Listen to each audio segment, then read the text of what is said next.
The first and second shot link with one another due to the first shot fading into the second shot.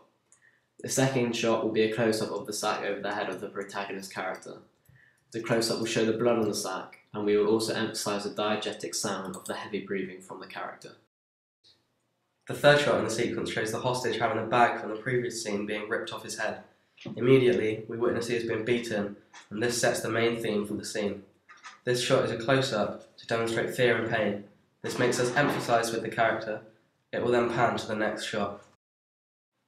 This shot starts with a close-up of the bloody-faced character, and then the camera pans around the character with an estimate of a 270-degree pan. This then gives an idea of a POV shot, which is then the following shot. This pan is done in a smooth motion so that the shift to the POV shot is less recognisable.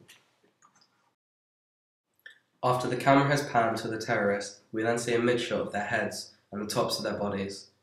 We also see the camera as if it is a point of view shot from the perspective of the hostage. The scene is very dark, and we will possibly incorporate a blur in this to add mystery. Ideally, we wish to keep the identities of our characters anonymous. This next shot is a shot through the video camera of the terrorists, with editing of the time zone and so on to make it seem like a real hostage situation. This will create a more stereotypical scene for the viewer to follow so that they can link it to other similar films.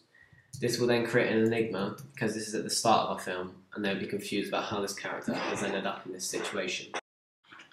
This next shot shows clearly a stereotypical hostage scene with the victim in the middle of the screen and the terrorists surrounding him. This is one scene where props will be a major part.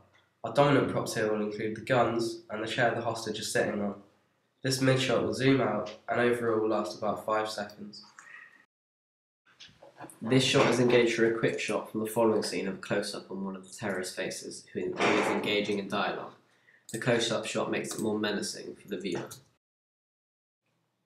In this shot, the camera zooms out and is positioned behind the camera being used by the terrorists. This turns out to be a point of view shot from the terrorists, and we will see the hostage in the scene. He is surrounded, and so connotations suggest him being outnumbered and defenceless. This should last about 4 seconds until it goes on to the next shot. This shot is a long shot of both the terrorists and the protagonist. This gives a more broader view of the surroundings and the characters involved. It makes the whole scene and the environment seem more realistic when the setting is exposed. This shot is a zoom of the previous shot and shows us getting closer to the character, not just physically, but emotionally as well. The climax is building, and the shot length thus decreases. The scene will still be dark, and the animosity is constant from the previous shots. This shot is an extreme close-up of the mise-en-scène of the gun, and it shows it being cocked. The diegetic sound will be increased to make the shot more cinematic. This leads on from the last shot where the camera has finished the pan down the gun, and the screen is now split between the face of the victim and the barrel of the gun. We see cuts on his face, again emphasising danger and violence.